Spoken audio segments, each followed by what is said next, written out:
Bonjour, bienvenue aux entrevues d'inspiration.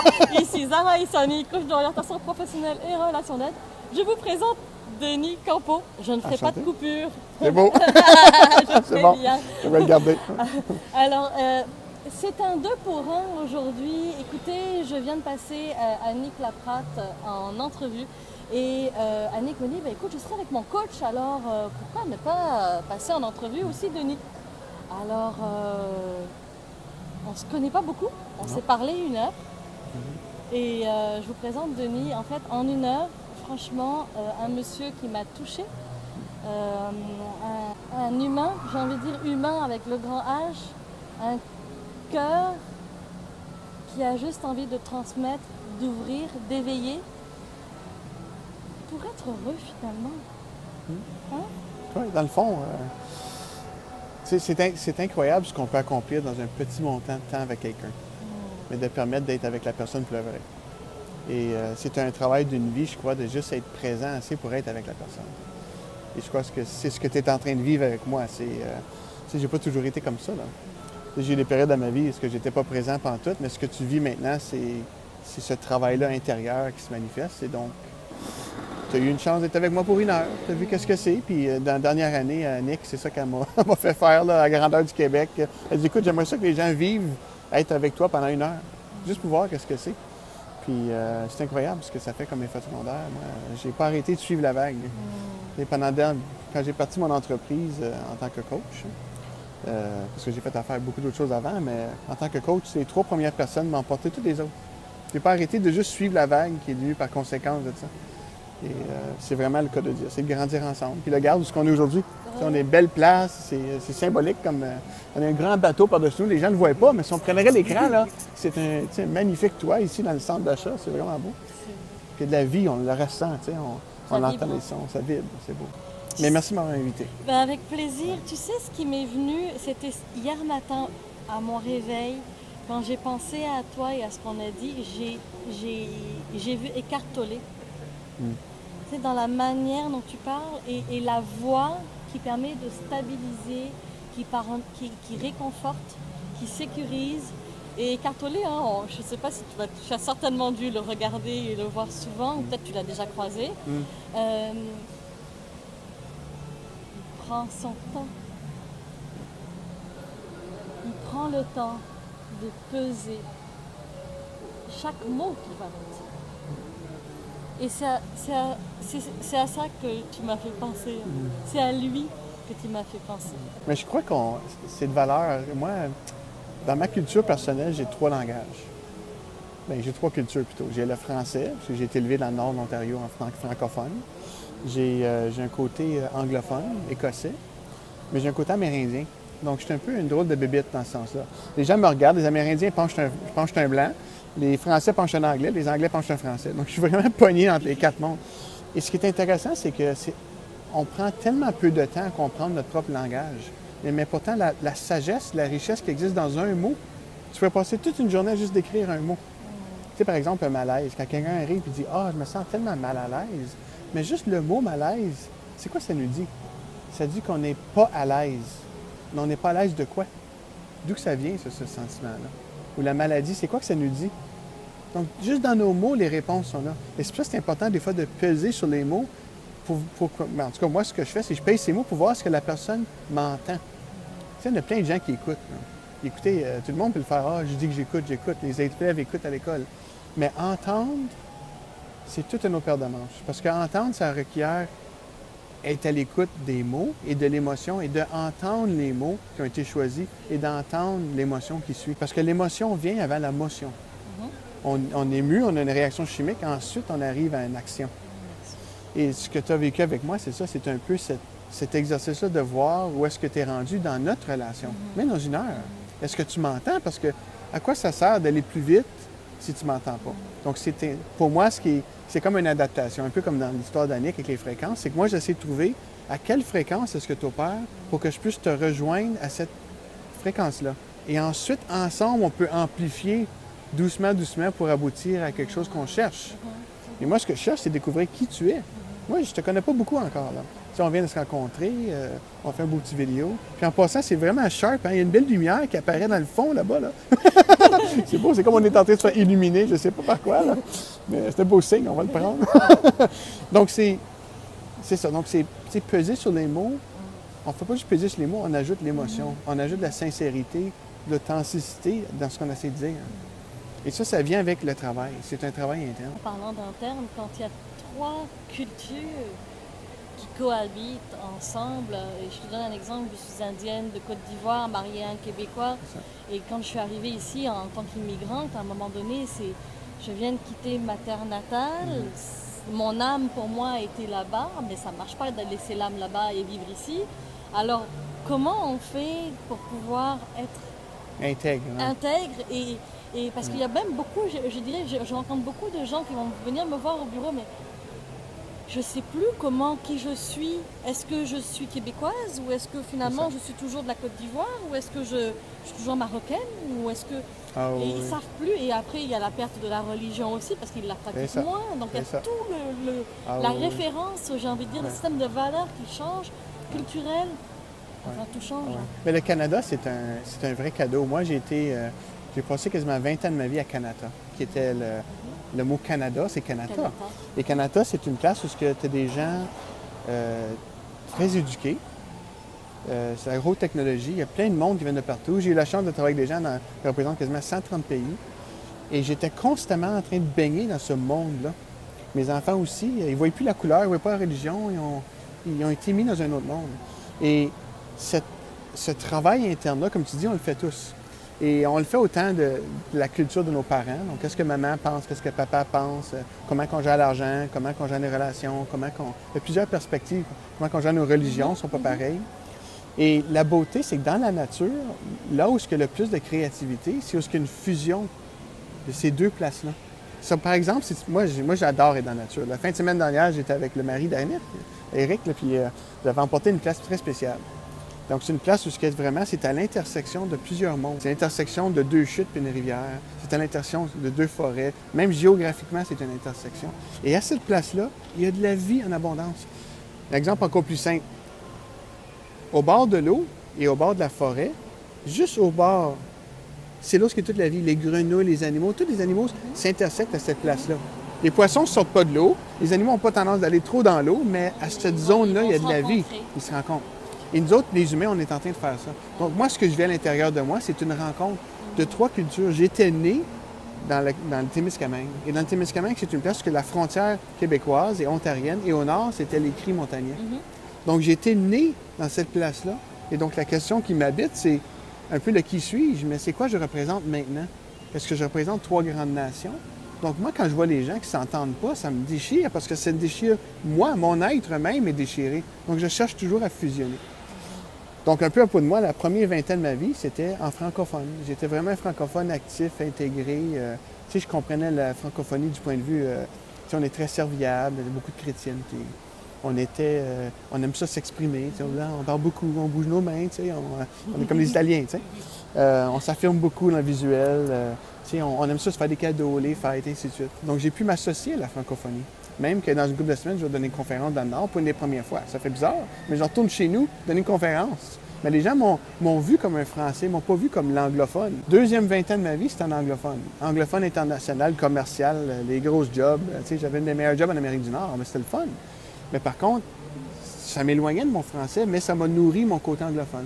Là, mon côté coach, c'est carrément de l'amérindien. Ça n'est drôle. Parce que les gens disent « Ah, t'es un chaman, t'es un... » Mais non, moi, je suis juste Denis, là, tu sais. Compliquez pas mes affaires, là.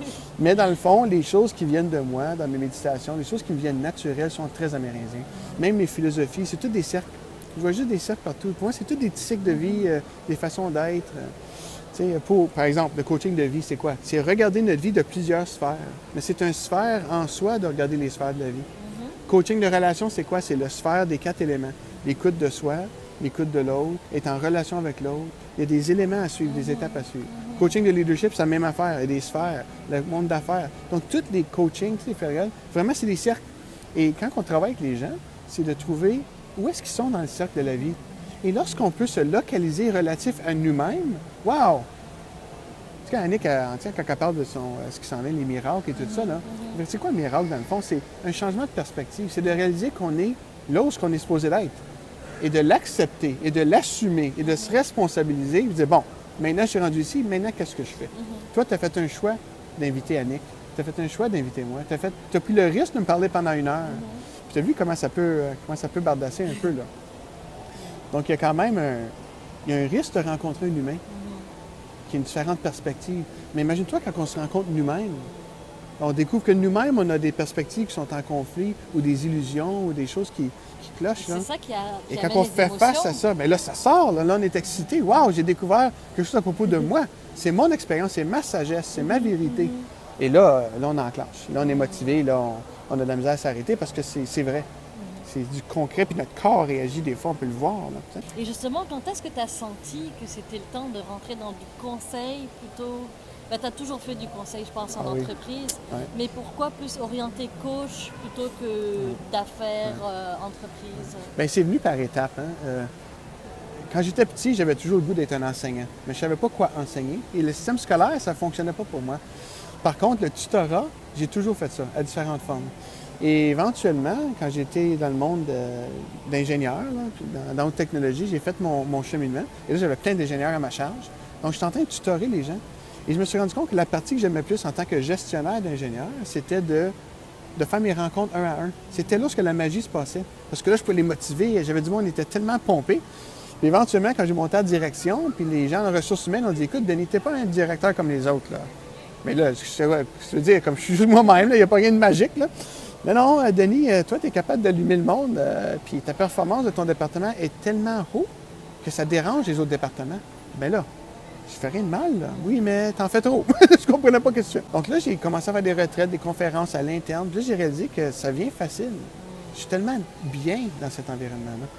En tout cas, éventuellement, j'ai quitté le domaine. Et là, j'avais fait mon cheminement. J'étais au haut de la montagne, mais là, j'étais plus heureux. Je dis, il manque quelque chose. Et là, j'ai trouvé que les gens m'identifiaient comme un coach, mais je ne savais pas c'était quoi le coaching comme tel. Tu sais, le coaching, ça fait peut-être 40 ans que ça fonctionne. C'est assez récent. Et le coaching de base, c'est quoi? C'est un processus pour aider quelqu'un de s'épanouir. On aide la personne à trouver un sphère de leur vie, que ce soit dans le leadership, de relations, d'affaires, et on se pointe dans cette direction-là. Ensuite, on leur demande, c'est quoi ta plus haute forme, c'est quoi ta plus haute attente dans cette direction-là de ta vie? La personne va dire, par exemple, je veux me lancer en affaires, je veux faire ci. OK, mais c'est quoi tes attentes? Tu vas être millionnaire, billionnaire? C'est quoi tu veux, là? Ensuite, c'est quoi la réalité? C'est quoi la réalité relative à ce que tu cherches? Où tu pars. Ah oui, parce que là, tu es dans la lune. Là tu es rendu dans le ciel, tu vas trop loin, trop vite. Dans l'idéal. Ah oui, wow! Tu sais, comme la vie est belle, puis demande à Annick plutôt. C'est d'ouvrage qu'on fait, là, tu sais. C'est pas si on n'est pas dans Watt tout le temps, là. On se lève des fois, on se demande qu'est-ce qu'on fait, tu sais. Et ensuite, on regarde, c'est quoi tes options? On sait du choix. Quel cheminement est-ce que tu as le goût de faire en fonction de ta réalité que tu vis dedans, là? La réalité, c'est ça. Donc, fais-y face, regarde tes options, ensuite, fais un choix. Passe à l'action. Puis là, pose-toi la question, est-ce que c'est le bon temps de faire cette action-là? Tu sais, parce que des fois, dans ma famille, mes enfants, mes partenaires, moi-même, est-ce que je suis prêt? Puis là, une fois là, que tu t'es vraiment pris en main et que tu as le goût d'avancer, là, c'est le fun avec un coach. Parce que là, tu es dans l'accompagnement. Là, tu as quelqu'un qui t'encourage, tu as quelqu'un qui te dit, bon, ça avance, ça va bien, continue. On peut voir où ce que tu es relatif à d'autres. Puis il y a comme une remontée d'informations, hein, parce que tu es obligé de faire tes exercices, de te questionner en tant que client. Ah oui, mais là, tu fais une réflexion constante. Tu es constamment en train de réfléchir. Il y a quelqu'un derrière qui va te dire, OK, où tu en es, là? C'est ça. Et là, tu ne te sens pas seul. C'est ça. Le leader, le plus grand problème des leaders, c'est qu'ils se sentent seuls. À la fin de notre vie, on se pose 3 grandes questions. On a 3 choses qu'on observe. Un, c'est qu'on a des regrets. Ah, mon Dieu, j'aurais dû faire attention, j'aurais pas dû faire ça, j'aurais pas dû dire ça, j'ai honte, tu sais. Ensuite, on a le sentiment d'être seul. Pourquoi il n'y a pas 100 000 personnes autour de moi quand c'est la fin de mes jours? Hein? Pourquoi qu'il y a juste 1 ou 2 ou mes enfants? Ou... Voyons, c'est quoi? Avec tous les gens que j'ai faits. Oui, c'est ça. Où sont mes fans Facebook à la fin de mes jours, tu sais? Mais non, on est vraiment rassemblés par des gens qui, dans le fond, étaient vraiment là pour nous toujours. Puis la troisième chose, c'est qu'on a encore des rêves. Puis moi, je suis un collectionneur de rêves. Je m'amuse à cheminer avec la personne pour voir c'est quoi ton rêve, ta vraie vision. Et là, on en parlait tantôt, tu sais, les coachs, ça peut être dispendieux, tout ça. Puis le monde a des inquiétudes. Je dis, écoute, mets ça de côté, là. Arrête de t'inquiéter de l'argent. L'argent, ça vient. C'est quelque chose qui suit la vision. C'est quoi la vision? C'est quoi tu vois? Et là, les gens, tranquillement, disent, bien là, tu veux vraiment entendre ma vision? Ma petite étincelle dans moi, la chose que je veux manifester? Mais oui, Et là, ça peut prendre du temps. Il y en a des gens que la première rencontre, ils se vident le cœur parce qu'ils ont déjà fait un cheminement. Il y en a des gens que ça m'a pris 3 mois, 4 mois, des mois finalement, les découvrir puis parler à eux, la vraie personne. Pas les fausses personnalités, les masques, les inquiétudes, là, tu sais. Mais lorsque la vraie personne apparaît, moi, là, je deviens excité comme un enfant dans un carré de sable. Là, je suis comme, oh, vraiment, là? Comme là, on peut jouer, là? C'est comme une bombe nucléaire qui est prête à sauter. Je dis, non, on veut pas une bombe nucléaire, on veut créer un centre électrique. On va prendre ton énergie puis on va commencer à faire de quoi qui est utile pour la civilisation. C'est ton héritage. Et moi, j'aimerais t'accompagner à accomplir cette vision-là. Ta vision, toi, c'est celle-là, accompagner les gens. Ah oui, là, j'ai compris. Ça m'a pris longtemps. Dans l'accompagnement, ce qu'on cherche, c'est de permettre à la personne d'exister dans l'état là où ils sont. Ouais. Moi, je ne cherche pas à changer, Zara. Tu sais, je ne veux pas te faire devenir quelque chose que tu n'es pas. Donc, et aussi, je dois accepter que ce que tu passes à travers, ça t'appartient. Tu peux passer à travers d'un enfer. Tu peux vivre des choses très difficiles, mais c'est ton droit de passage, c'est ton cheminement. C'est à toi. Moi, je suis juste là pour dire, écoute, continue, parce que ta vision est encore possible. Elle est encore là, elle t'attend. Là. Donc ça, c'est pas bien. La deuxième chose, c'est on n'est pas là pour diriger la personne. On est là pour reconnaître le chemin qu'ils sont sur le dessus, puis peut-être les aider à trouver, voici les étapes à suivre que d'autres ont passées. Mais encore une fois, tu peux choisir quelque chose de différent. Tu peux être complètement unique. Puis à la limite, bien, on est là pour l'écoute. Juste le fait que la personne peut entendre leur vision, de le communiquer, de l'articuler, de mettre un peu de structure pour dire, regarde, je le vois là, je le tiens dans mes mains. Tu sais, comme tantôt, tu disais, je le vois, ça coule, là, ça coule, ça vient naturel. Je suis dans le flow, là, on le sait, là. Oh mon Dieu. Puis là, quand tu es dans le flow, là, c'est comme, qu'est-ce que je faisais avant? Qu'est-ce que je faisais avec mon temps? C'est pour ça que j'avais un malaise, parce que je n'étais pas à l'aise, parce que c'était moi qui empêchais mon aise. J'étais pas clair, j'ai pas osé de partager ma vision. Tu sais, le plus beau cadeau que moi je reçois des gens, c'est pas la paye. L'argent, c'est intéressant parce qu'on vit dans un monde qui a besoin de l'argent. Mais ça, c'est secondaire. Même, je trouve ça bien plate. Ce que je trouve excitant, c'est quand je vois la personne devenir eux-mêmes. Tout simplement. Et les gens, tu vois, il y a comme un aise qui s'installe, leur colonne vertébrale. Tu sais, comme quand je deviens plus grand, j'essaie de le mentionner. Je me sens mieux. On se sent mieux. On grandit ensemble.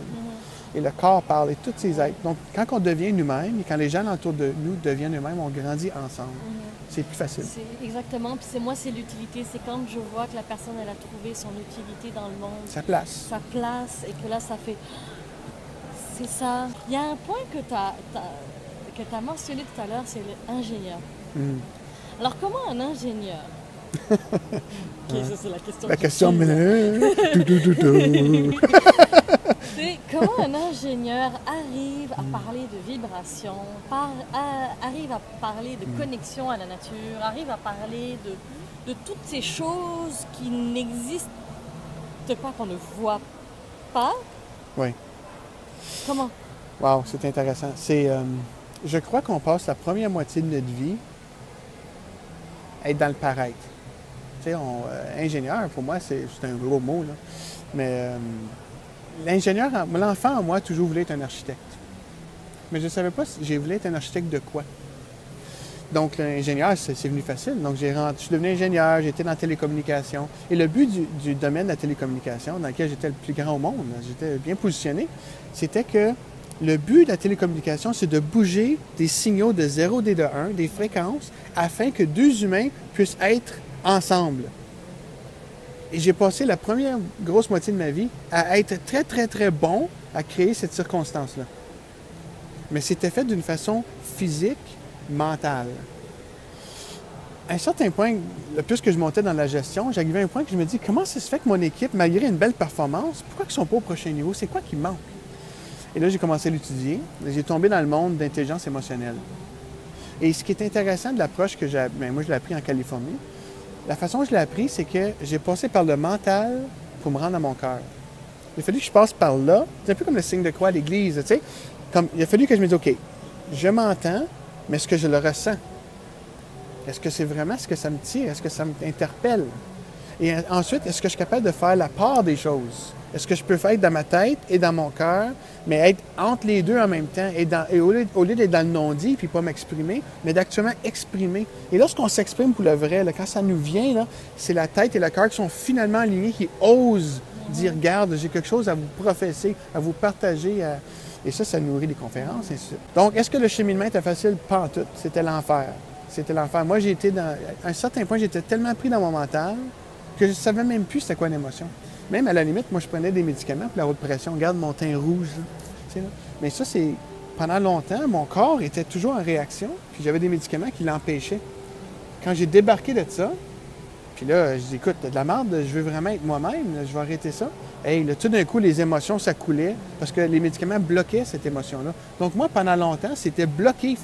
Physiologiquement, c'était bloqué. Je ne vois pas le ressentir, c'était chimiquement bloqué. Mais quand ça l'a rouvert, tu peux imaginer, là, c'était comme les Niagara Falls là, qui a décidé là, de sortir. Là. Hey, là, les émotions, je ressentais tout, hyper sensible. Veux-tu me dire qu'est-ce que c'est ça? Et là, tranquillement, l'ouverture est ouverte. La clairvoyance, la clairaudition, les choses qui... Pas claires dans le sens c'est extraterrestre, mais claires dans le sens que mes visions sont devenues plus claires. Je rêvais mieux, j'entendais mieux. Moi, j'adore coacher par téléphone parce que mon clairaudition se développe parce que je suis toujours au téléphone. J'utilise aucun autre sens que de juste entendre la fréquence de la personne. Et j'entends tellement dans 30 secondes, ça me fascine. Et l'ingénieur en moi est heureux.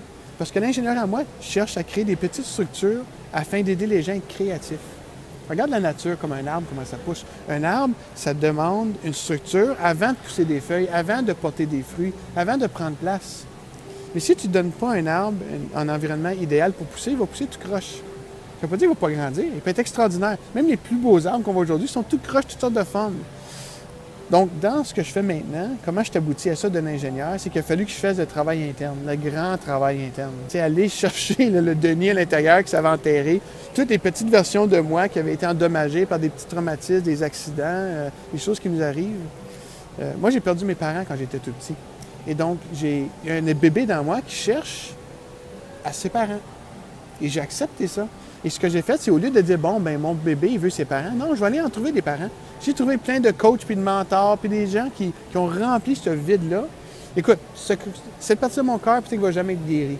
Mais je suis tellement bien dans la façon dont je me suis entouré.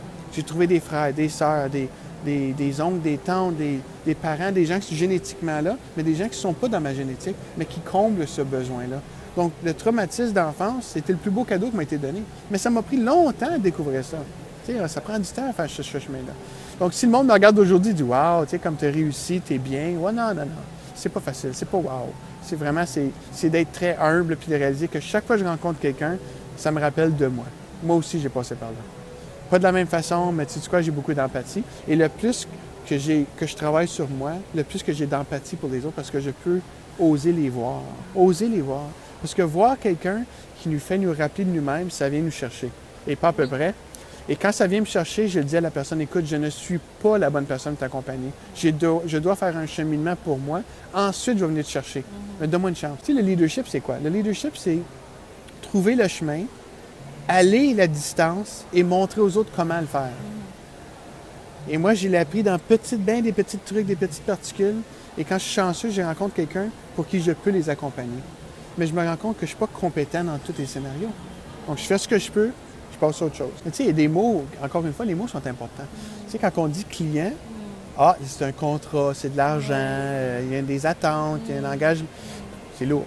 Patient, patient, je ne suis pas un docteur. Tu sais, donc, mais patient, c'est important parce que ça veut dire, moi, je dois avoir de la patience pour observer la personne en cheminement et non pas interférer à ça, mais de les laisser être eux-mêmes de leur façon. Il y a le mot élève aussi que tu avais... Mais élève, c'est ce que je préfère.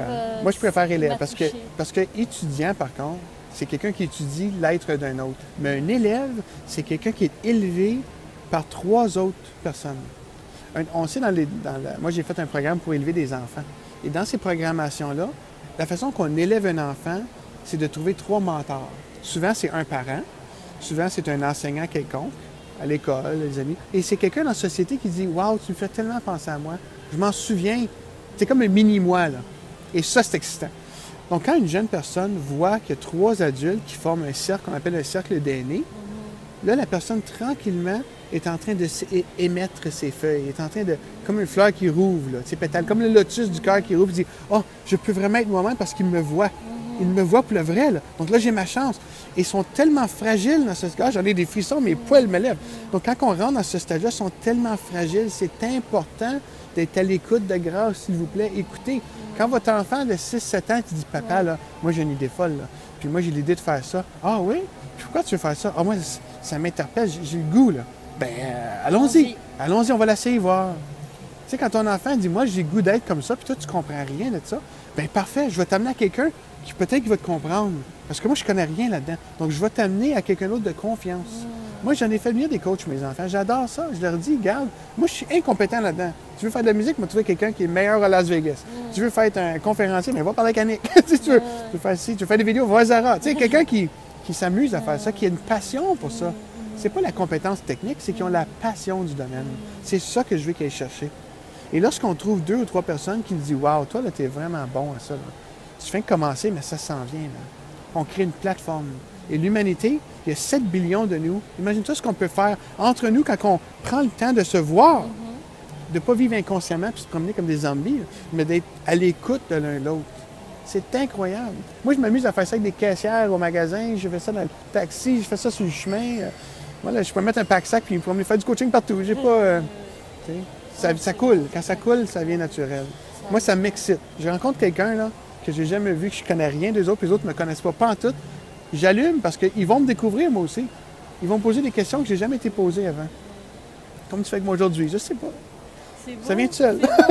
C'est beau. Et tu sais, j'ai eu aussi la chair de poule tout à l'heure quand tu as dit ce que les enfants demandent, parce que ma fille, elle est accrochée à un monsieur, il s'appelle Pierre. Et ce monsieur, c'est le papa du meilleur ami de mon mari. Et ça fait 1 an. Maman, il faut qu'on invite Pierre. Maman, il faut qu'on invite Pierre. Maman, il faut... Et je pense qu'elle a besoin de cette personne-là, en fait, quelque part. Et je pense que Pierre, certainement que tu vas m'entendre. Je vais t'envoyer la vidéo. Et je pense que je vais... vous allez venir souper à la maison. Mais c'est vrai que on n'entend pas, on est tellement pris dans le quotidien, tu sais, dans le monde matériel qui n'est pas, comme on dit, on est né dans un corps matériel quelque part. Donc oui, on a la vie matérielle à s'occuper, mais on oublie d'écouter ces petits mots-là. Et c'est tellement subtil. Hein? Quelqu'un me disait, Denis, comment tu fais pour faire du coaching? Comment tu sais comment dire telle chose à tel moment? Il dit, c'est de l'écoute. Mais l'écoute, c'est d'entendre. Mais vraiment entendre. Tu sais, l'écoute, ça se fait à 3 niveaux. Ou la communication, si tu veux. Il y en a qui communiquent parler pour parler. Moi, je parle, toi, tu parles. Comme dans le programme à télé dans l'ancien temps, là, on parlait pour parler. Là, tu sais, hein. C'est le fun. On dit blablabla. Tu regardes la télé, les politiciens, t'envoies du parlage pour parlage. Mais amène à quoi, je ne sais pas. On aime ça s'entendre. Pourquoi? Comme les oiseaux, on chante. C'est parler pour parler. Deuxième niveau, c'est écouter l'autre personne et oser répéter ce qu'on croit avoir entendu. Parce que ce qu'on a entendu, c'est pas ce que la personne a dit, c'est ça passe à travers nos filtres. Donc là, on pense qu'on a entendu ça. Puis là, la personne dit, ben là, non. Là, il répète. Là, jusqu'à temps qu'on est synchronisé. Ah, là, je t'entends, là. C'est ça que tu essaies de me dire. Là, aussitôt que la personne est entendue, il allume. Puis là, il continue à parler parce qu'il se sent entendu, comme toi, tu fais avec moi. C'est pour ça que je parle, parce que j'ai l'impression que toi et tes auditeurs m'entendent. Et je veux être entendu. C'est important, le message. Le 3e niveau, c'est super excitant. OK, là, tu as dit de quoi? Je t'ai entendu. Et là, je vais oser te demander permission de faire une observation. Et là, puisque la personne doit une ouverture à une observation. Mais là, c'est quoi tu observes, Denis? Bien, j'observe le suivant. Est-ce que ça te parle quand je dis ça? Ben oui, là, ça vient me chercher. Là. Puis là, des fois, des larmes, des fois, on est attristé, mais c'est pas des larmes de peine. C'est de la joie d'être vu. On était, mon Dieu, tu es capable de vraiment me comprendre. Ah, que ça me fait tellement du bien de parler à quelqu'un qui m'entend. Ça se peut-tu? C'est tellement rare. Et là, on peut, de ce point-là, oser demander à la personne, est-ce que je peux t'aider? Est-ce que tu me demandes de l'aide ou est-ce que tu as juste besoin d'en parler? Mais là, ça m'aiderait. Là, as-tu une suggestion? Ah, l'ouverture, voilà. Ils sont ouverts parce que les autres ont demandé de l'aide. Ils ont demandé, j'aimerais ça que tu m'accompagnes. J'aimerais ça que tu m'aides. J'aimerais ça que tu me donnes un truc. As-tu déjà fait ça? As-tu une méthode? Ah, mon Dieu. Là, le tuteur en moi, l'enseignant, veut enseigner. Et je donne toujours des petits dosages. Tu sais, là, on peut coacher et donner 50 000 affaires. Moi, c'est pas du contenu. Moi, c'est l'impact, la qualité d'une petite semence, de l'observer et de le maîtriser. Et de là viennent les fleurs, de là vient le jardin, de là viennent toutes les opportunités. Parce que tout s'enchaîne. La confiance en soi est bâtie étape par étape par l'intégrité. Et l'intégrité vient par l'action, et l'action suit l'émotion qu'on vient de débloquer chez la personne. Donc là, ils ont le goût d'avancer. Je le vois, là, qu'est-ce que j'ai à faire. Go, là! Là, il allume, là, puis sont plus capables de les arrêter. Après, c'est pour ça que je leur donne un petit dosage. L'amour inconditionnel, tu t'en donnes un tout petit peu. Parce que ça donne trop, le monde, ils partent. Là. Puis je vais te donner une citation d'une de mes clientes. Elle dit, Denis, elle dit, je suis tellement heureux que tu m'as seulement donné un petit coup de pouce et non pas un coup de pied. Parce qu'un coup de pied m'aurait propulsé sa lune. Tu m'as donné un petit coup de pouce, puis regarde où je suis rendu déjà. Mais je dis, moi, j'ai rien fait. Je ne t'ai qu'accompagné. Et toi, tu as reçu cette sécurité-là que tu avais besoin de créer dans toi pour avancer plus vite. Mais des coups de pied, c'est trop fort. C'est vrai, mais tu sais, il y a un autre point qui me vient en tant que parent. C'est toujours facile quand on a des élèves, des étudiants, des clients, peu importe, de les écouter parce qu'on se met dans ce mode-là. C'est notre job, on adore ça, on aime découvrir l'autre. Donc, dès qu'on arrive à la famille, et je dis famille, papa, maman, enfant, là, c'est toujours plus difficile quand on est d'entre... Tu sais, moi, je regarde hier, les enfants sont rentrés très tard parce qu'il y a eu des embouteillages, 18h30. Puis là, ils n'étaient pas du monde. Je dis, non, vous vous couchez à 19h30. Puis en 30 minutes, c'était douché. Puis vous avez des choses à dire, là. J'ai pas écouté. J'étais juste fatiguée, moi, de ma journée. C'est ça. Puis pas de coucher. C'est ça. Bien, ce que tu viens de dire, c'est important, c'est que toi, ou on va utiliser le moi, là, comme moi aussi, lorsque je suis fatigué, je ne peux pas être à l'écoute de quelqu'un d'autre. Tu sais, le respect de l'autre passe par soi. C'est un geste, hein? Peter Benson, qui était il est décédé il y a une couple d'années, il parlait beaucoup comme ça avec sa main. Il disait, tout passe par soi. L'amour de l'enfant passe par soi. Si moi je suis fatigué, je ne peux pas...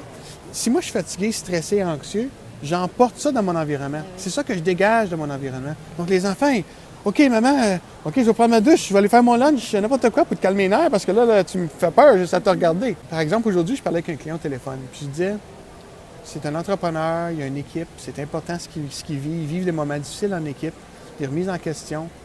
Lui-même, il se remet en question. Est-ce que je veux faire ce que je fais? Est-ce que je suis bien? Et là, je dis, tu sais, avant d'aller voir tes employés, pose-toi la question, dans quel état est-ce que moi je suis? Et observer l'employé avant que tu les approches.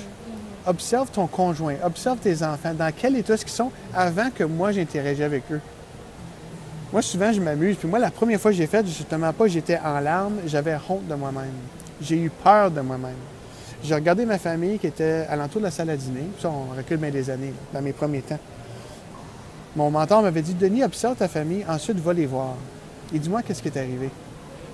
J'avais une salle pleine de gens qui étaient animés, en train de parler. Ils semblaient être heureux. Et quand moi, j'ai rentré dans la pièce, il y a eu un silence. C'est comme si un loup avait rentré dans la forêt, là. J'ai dit, oh my God, je suis un monstre. Je suis un monstre, j'ai eu peur de moi-même. Et j'en ai pleuré mon corps. Quand j'ai fait cette observation-là, ça, là, toutes les vidéos, ça vaut juste pour ça, là. J'en ai la chair de poule. Donc, ce que je vous recommande à des gens qui regardent des vidéos, osez faire ce petit exercice-là. Regardez votre famille, dans le salon, dans la chambre, là, en train de faire leurs petites affaires. Dans un état où ça va bien, là. On ne parle pas d'un moment lourd, mais tu sais, normal. La petite vie. Regardez-les. Observez. Observez-vous, vous-même, dans quel état est-ce que je suis. Ensuite, avancez dans la pièce très lentement, là. C'est comme une tortue, là. Faites juste physiquement. Puis vous allez voir qu'aussitôt vous rentrez dans une distance d'environ 12 pieds, votre champ magnétique, on le sait, ça existe, hein? Notre cœur dégage un champ magnétique d'environ 12 pieds. Quand on rentre en proximité, dans 10 à 12 pieds de la personne, les gens, leur corps réagit à notre corps. Et là, tu peux voir, je vais donner un exemple. Si tu vois les personnes, leur colonne vertébrale, toutes se mettent en petite boule, mon Dieu, tu es en train de les écraser. Tu es en train de les écraser juste avec ta présence. Dis pas un mot, là. Fais juste rentrer dans la pièce, puis assis-toi tranquille à côté d'eux autres. Puis regarde leur comportement complètement changé. Et ça peut aller dans le côté positif, comme ça peut aller très négatif, là. Et quand moi, j'ai fait ces observations-là, c'était là une révélation. Et depuis ce temps-là, je m'amuse à regarder comment les gens réagissent. Même tantôt, là, j'étais parti d'ici, j'étais à la chambre de bain, hein, et je m'en venais, puis j'ai vu une dame qui me croisait. Et j'ai juste observé son corps avant, pendant qu'il était en interaction avec moi, en distance, proximité, et par après. Et tu peux voir son corps changer. Donc, il y en a des femmes qui allument, ils me regardent, tu sais, je suis beau, là, tu sais. Mais des moments où je ne suis pas de bonne humeur. Et là, ils me voient là, dans cet état-là, puis ils s'éloignent physiquement de mon corps. Ils le ressentent. Puis il y en a même qui ne me regardent pas, tu peux juste voir le corps s'éloigner ou se rapprocher. C'est incroyable. Donc l'approche et être approchable, c'est quelque chose que les gens souvent me disent, mon Dieu, je ne me sens pas jugé quand je suis avec toi, tu es tellement approchable. Mais c'est parce que je porte attention à ce que je dégage. Et je refuse. Comme là, tantôt, j'aurais pu coacher d'autres gens aujourd'hui, mais j'ai dit, écoute, je peux pas. Là, je suis trop préoccupé par courailler. Il va falloir que tu les cancelles. Parce que je ne suis pas présent avec eux à ce moment ici. Et la plus haute valeur de moi-même, c'est d'être présent avec moi pour le donner à l'autre. La présence que je donne à l'autre, ça passe par moi. Et ça prend un exercice. Par exemple, avant que je m'assieds avec toi, j'étais assis dans la chaise à côté et j'étais en train de méditer, j'écoutais, je me recentrais, je regardais c'est quoi mes pensées, c'est quoi mes intentions envers toi, envers tes auditeurs. Tu sais, puis de surmonter la crainte de me faire filmer par une caméra. Là. Moi, je suis un gars de garde-robe. Je suis pas habitué d'être devant une caméra puis en avant du monde. Mais là, c'est le fun. Tu sais, mon garde-robe est à peu près gros de même. Aujourd'hui, là, c'est correct. Sneak preview. Denis, j'ai juste envie de te dire merci. Ben, merci. Merci pour ce partage. Merci. C'est beau. Belle personne. Vraiment. Fais bien ça. Continue. Merci. Continue. Merci. Bye, les Bye la amis. gang.